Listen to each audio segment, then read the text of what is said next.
Salut les survivants, ça roule! Alors dans un épisode de Deadwill fait son cinéma que j'avais consacré à The Big Lebowski ou l'art de s'en battre les couilles, et que je vous invite à aller découvrir si c'est pas déjà fait mes survivants, on avait abordé brièvement ce qu'était le MacGuffin d'un scénario. Et devinez quoi? C'est ce qu'on va découvrir aujourd'hui.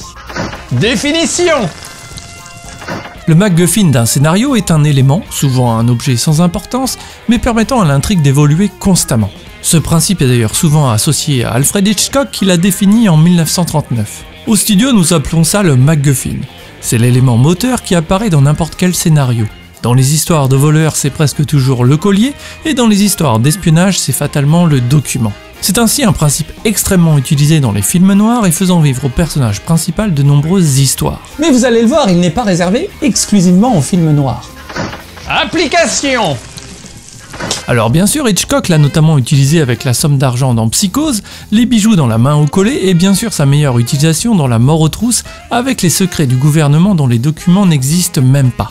Il peut avoir un potentiel comique comme le fameux tapis du dude sur lequel deux malfrats sont venus pisser, en permettant une fois de plus à l'intrigue d'avancer de personnage en personnage. C'est sur mon tapis qu'ils viennent pisser. Mais l'un des MacGuffins les plus cultes du cinéma dont on ne sait absolument rien du contenu jusqu'à la fin est la fameuse mallette de Marcellus dans Pulp Fiction, qui est ici une fois de plus un simple prétexte pour présenter toute une galerie de personnages. Mais le MacGuffin peut être également un personnage, comme pour Ryan dans Il faut sauver le soldat Ryan. Ou de manière plus parodique dans Le Grand Frisson de Mel Brooks, où un coup de téléphone est passé à un certain Mr. MacGuffin. Enfin, parfois ce procédé peut sortir du monde du cinéma, puisqu'en 2003, le philosophe Zizek a qualifié de MacGuffin les fameuses supposées armes de destruction massive en Irak. Mais bon, on n'est pas là pour parler politique, hein.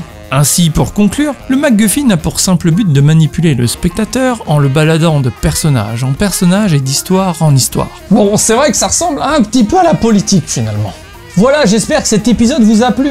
Si c'est le cas, vous pouvez soutenir mon travail en devenant survivant producteur de la chaîne sur Tipeee. Ça m'aide malheur vraiment énormément pour la suite. Vous pouvez bien évidemment mettre un pouce bleu, partager, vous abonner ou ne rien faire du tout.